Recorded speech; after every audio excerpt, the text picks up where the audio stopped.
8 तारीख को Pakistan versus Australia के दरमियान दूसरा ओडीआई खेला जाएगा।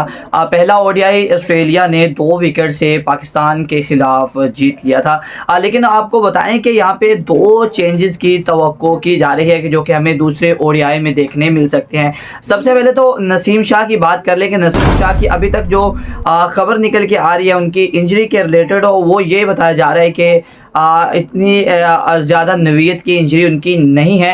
हो सकता है कि वो अगला जो ओडीआई है, दूसरा ओडीआई जो है वो लाजमी खेले, या फिर हो सकता है कि उनको आराम दिया जाए और उनकी जगह पे आमिर जमाल को जगह दी जाए टीम के अंदर, प्लेइंग 11 के अंदर। और ये भी आमिर जमाल को अगर जगह दी जाती है तो वो भी काफ़ी अच्छे ऑलराउंडर हैं, बॉलिंग भी अच्छी है, मीडियम फास्ट बॉलर होने के साथ साथ बैटिंग भी अच्छी कर जाते हैं।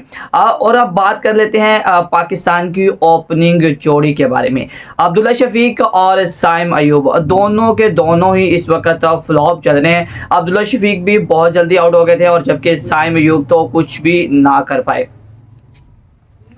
अब सवाल ये पैदा होता है कि जो पीसीबी और सिलेक्शन कमेटी है वो साइम अयूब के ऊपर इतना रिलाय क्यों कर रही है, जबकि उनके अगर करियर को देखें, T20 हो या फिर टेस्ट करियर हो, तो उनकी कोई इतनी ख़ास परफॉर्मेंसेस नहीं है पाकिस्तान टीम के लिए।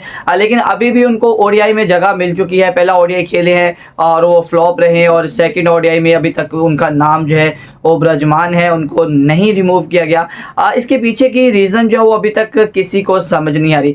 सबसे बड़ा ब्लास्ट जो इस बार देखने मिल रहा है ना, वो ये है पीसीबी की जानिब से कि जो पूरी प्लेइंग 11 है वो कप्तान डिसाइड नहीं करेगा। कप्तान जस्ट नाम का कप्तान रहेगा, जबकि प्लेइंग 11 जो होगी पाकिस्तान की, जो प्लेइंग 11 उस वक्त खेल रही होगी, वो पाकिस्तान सिलेक्शन कमेटी जो है वो सिलेक्ट करेगी कि कौन कौन बंदे प्लेइंग 11 में शामिल होंगे और वो खेलेंगे ऑस्ट्रेलिया के अगेंस्ट।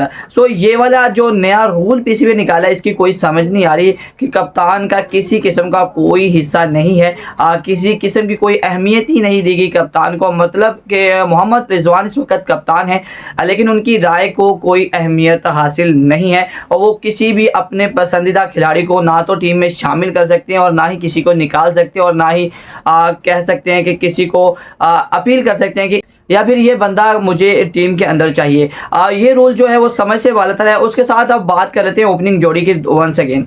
साइम कुछ नहीं कर रहे और अब्दुल्ला शफीक भी मुकम्मल फ्लॉप चले, तो इसके चलते यहाँ पर पहली बात तो ये कि जो सिलेक्शन कमेटी ने इस बार ओपनिंग जोड़ी बनाई है, तो उसके बाद जो ऑप्शन पीछे रखे ना वो कहीं दूर दूर नज़र नहीं आ रहा। मतलब ये कि अब दोनों में से किसी एक को निकालते हैं तो पीछे आपके पास जस्ट एक ऑप्शन बचता है, वो है हसीबुल्ला खान। और हसीबुल्ला खान की अगर करियर की बात करें ओडीआई की, तो वो दोनों से बेहतर है। उनका करियर साइम अयूब से भी बेहतर है, उनका करियर अब्दुल्ला शफीक से भी बेहतर है। अब ये तेज पिचेस पर साइम अयूब तो पहली इनिंग्स में उनको तो समझ ही नहीं आई पहले मैच में, और वो आउट हो गए। और उसके बाद अब्दुल्ला शफीक भी बहुत जल्दी आउट हो गए थे, और इस तरह पाकिस्तान की जो ओपनिंग जोड़ी थी वो जल्दी ही पवेलियन लौट गई। अब सवाल ये पैदा होता है कि अगर तो यहाँ पर साइम अयूब को ड्रॉप किया जाता है तो पाकिस्तान के पास एक ही ऑप्शन मौजूद है, वो है हसीबुल्ला खान। और यहाँ पर अगर अब्दुल्ला शफीक को ड्रॉप किया जाता है या फिर उसका नंबर चेंज किया जाता है, तो वहाँ पर मोहम्मद रिजवान ही ओपन कर सकते हैं।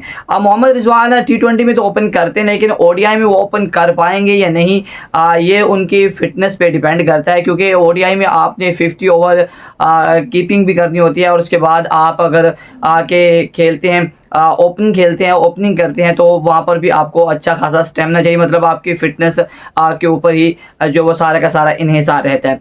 अब थोड़ा सा इनके अगर करियर के ऊपर नज़र डालें कि करियर के हिसाब से हसीबुल्ला खान, अब्दुल्ला शफीक और साइम अयूब में से कौन सा ज़्यादा बेस्ट है। करियर के ऊपर नज़र डालें तो सबसे पहले हम बात करें हसीबुल्ला खान की, तो उन्होंने 59 मैचेस इनिंग्स खेली हैं, जिनमें उन्होंने 2301 रन किए हैं, और और 142 उनका बेस्ट है, जबकि एवरेज जो है उनकी वो 52.29 की है। स्ट्राइक रेट उनका 88.60 का है, जबकि 9 सेंचुरियां और 10 फिफ्टियां उनके करियर में शामिल हैं।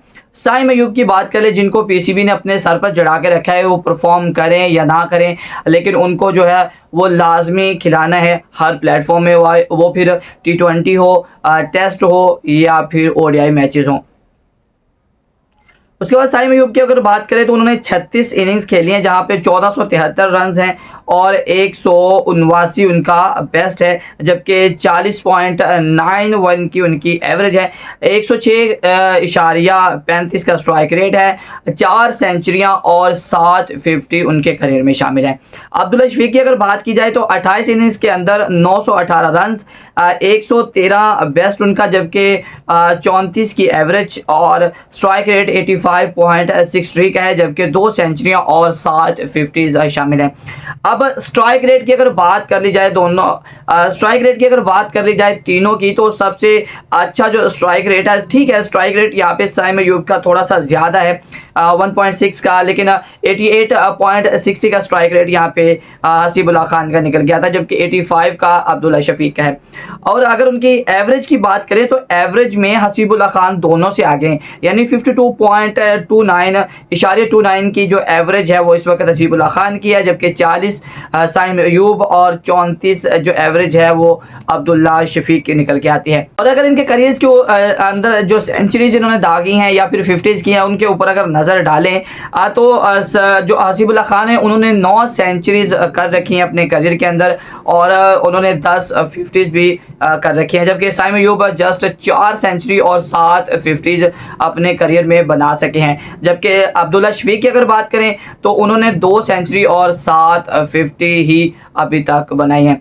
अगर एवरेज के हिसाब से देखें या फिर उनके रन्स के हिसाब से देखा जाए और उसके साथ उनकी सेंचुरीज और 50s के हिसाब से देखा जाए तो हसीबुल्लाह खान बहुत ही मजबूत ऑप्शन है इनके पास कि यहाँ पर उनको मौका दिया जाए और वो साइम अयूब की जगह अब्दुल्ला शफीक के साथ ओपन करें। अगर वो बंदे को मौका दिया जाए तो हो सकता है कि वो आपको काफ़ी अच्छा जो है वो रन्स भी प्रोवाइड कर सकता है ऊपर आके, क्योंकि साइम अयूब तो एज यूजुअल हर प्लेटफॉर्म में आपको फ्लॉप नज़र आ रहे हैं, नज़र नहीं आ रहे बल्कि फ्लॉप ही चल रहे हैं, ना वो रन्स कर रहे हैं। और ऊपर से जो जाहिर सी बात है, जब तेज़ पिचेस के ऊपर आप जल्दी आउट होते हैं तो आपसे बाद में आने वाले जो बैट्समैन होते हैं उनके ऊपर प्रेशर बढ़ता है, और ऑस्ट्रेलिया इस प्रेशर को बड़ी अच्छी तरीके से बिल्ड करता है अगली टीम के ऊपर। सो ये जो इसके ऊपर अकेला मैं ही नहीं बात कर रहा, जितने भी आपके क्रिकेटर्स हैं वो सबका यही कहना है कि बिलखुसूस राशिद लतीफ़ का भी ये कहना है कि आपकी जो प्लेइंग 11 वो बिल्कुल भी सही नहीं चुनी गई। यहाँ पर साइम अयूब के बारे में बार बार यही जो पॉइंट उठाया जा रहा है कि उनको रेस्ट दी जाए, उनकी जगह पे किसी और को मौका फराहम कर दिया जाए। अब आपने अपने ओपिनियन से लाजमी हमें बताना है कमेंट बॉक्स में कि साइम अयूब को ड्रॉप करना चाहिए या नहीं, और उनके जगह पे हसीबुल्लाह खान एक मजबूत ऑप्शन नज़र आते हैं या नहीं। और अगर बात करें नसीम शाह की, नसीम शाह को अगले मैच में ये खिलाएंगे या नहीं, ये तो अभी तक कंफर्म नहीं हो चुका, लेकिन 50-50 खबरें निकल के आ रही हैं उनकी इंजरी के रिलेटेड, कि उनको ये भी बताया जा रहा है कि उनकी इंजरी जो है वो ज़्यादा नवीयत की नहीं है, तो हो सकता है वो दूसरा ओडीआई मैच खेले, या फिर ना खेलेंगे तो उनकी जगह सबसे ज़्यादा जो चांसेस बन रहे हैं वो आमिर जमाल के हो सकते हैं। सो आप अपने ओपिनियन से हमें लाजमी आगाह करें। मुलाकात होगी नेक्स्ट वीडियो में, तब तक के लिए अल्लाह हाफिज़।